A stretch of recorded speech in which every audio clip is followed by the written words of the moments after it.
So, good morning everyone. Today we will start with the classification of the nephron into the renal physiology. So, what are the classification of the nephron? So, this classification is mainly based on the situation of the renal corpuscle and the nephron, which are classified into the two types. So, first is cortical nephrons. So, this is as you can see, this is the structure. Like there is a type of the nephron. So, this is the cross section of the nephron or cross section of the kidney. So you can easily understand that how the nephron is situated into the kidney. Now first is cortical nephrons, so which is also known as the superficial nephron, and this nephrons having the corpuscle into the outer cortex of the kidney.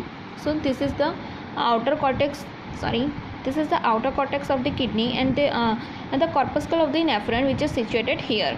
Now near the periphery and human kidneys, 85% of the nephrons are cortical nephrons.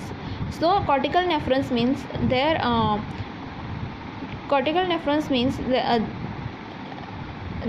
corpuscles are all situated into the cortex. So this is the cortex layer. Okay, so this is the cortex layer. So this is cortex layer, this is outer medulla, this is inner medulla, and this is the renal sinus. Now here also in renal, near before the renal sinus, in inner medulla there is a duct of Bellini situated. Now above that there is a collecting duct is situated. Now juxtamedullary nephron which are situated here, and cortical nephron which are situated here. So this is about the cortical nephrons. Next is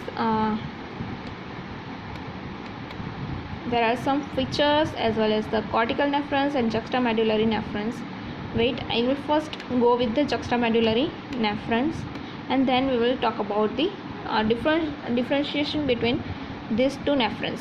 So what is juxtamedullary nephrons? So this nephrons having the corpuscle in inner cortex, as we can see here also, like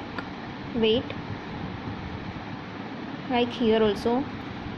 This cortical nephron is situated into the outer cortex, and this juxtamedullary nephron which is situated into the inner cortex. So that's why author told us,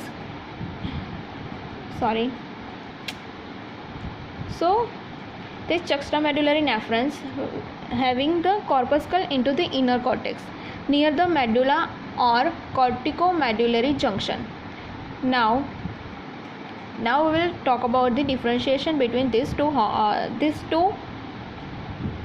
nephrons. What are the features and how we can identify the cortical nephron and juxtamedullary nephrons?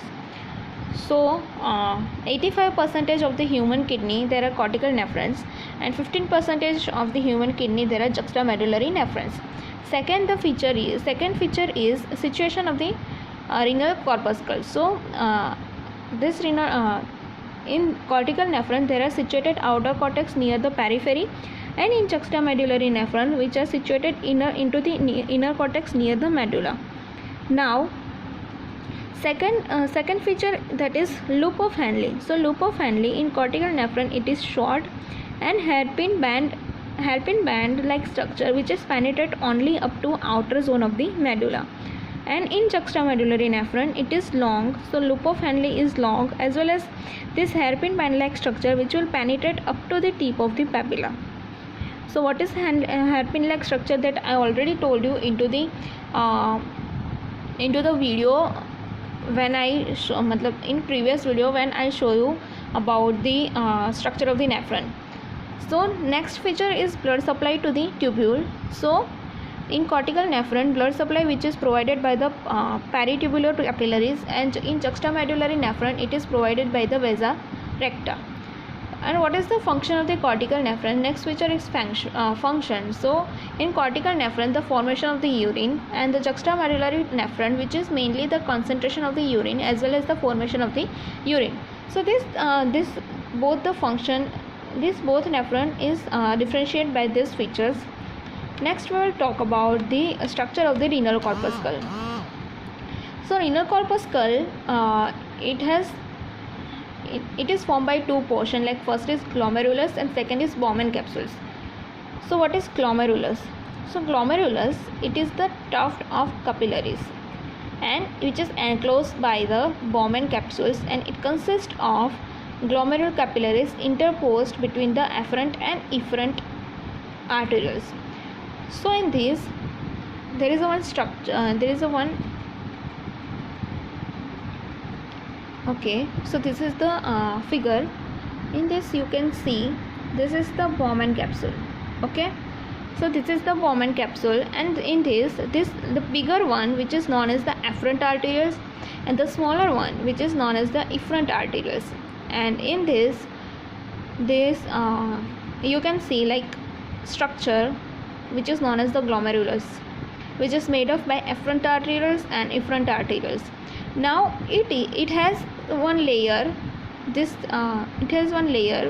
layer which is the visceral layer, and second it is the visceral layer because it is near to the glomerulus, and surrounding it there is a one parietal layer which is away from the glomerulus. So there are some structures which are situated near the glomerulus. So as I told you, this is the, okay, where it went. So this is the structure which is known as the glomerulus. Now it is the tuft of capillaries which is enclosed by the Bowman capsules. So second, the vascular system is the glomerulus which is purely arterial. Second, the glomerulus capsules which are arises from the afferent arteriole. After the entering the Bowman capsules, the afferent arteries, so it will arises from here. Okay, it will arise from the afferent arterioles.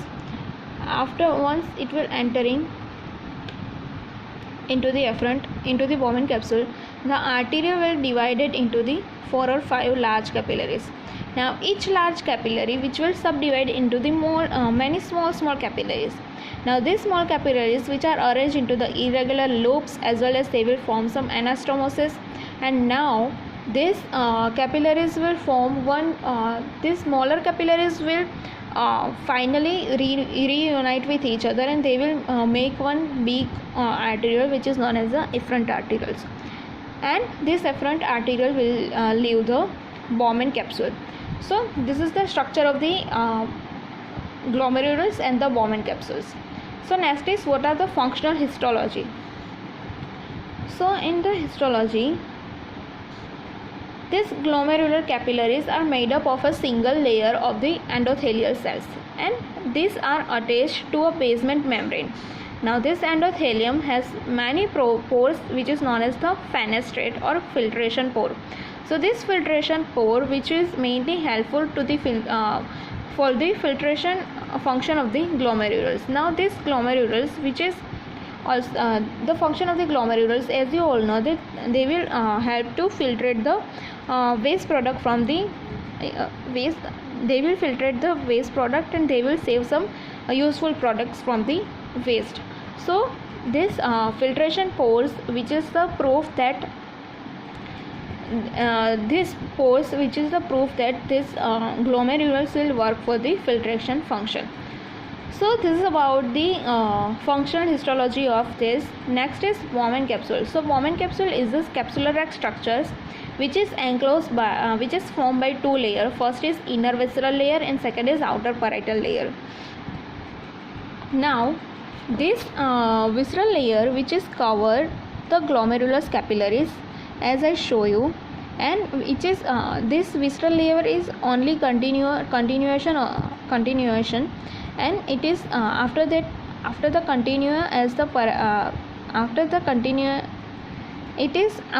it will known as the parietal layer at the visceral pole. Now parietal layer which is continue with the wall of the tubular portion of the nephron, and it will create some cleft like space between the visceral and parietal layer, and it is continue as the lumen of the tubular portion. Now what is the functional anatomy of the Bowman capsule?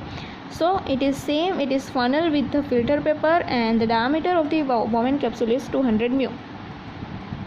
Now this is all about the Bowman capsule. Next is tubular portion of the nephron that you will see into the next video. Thank you.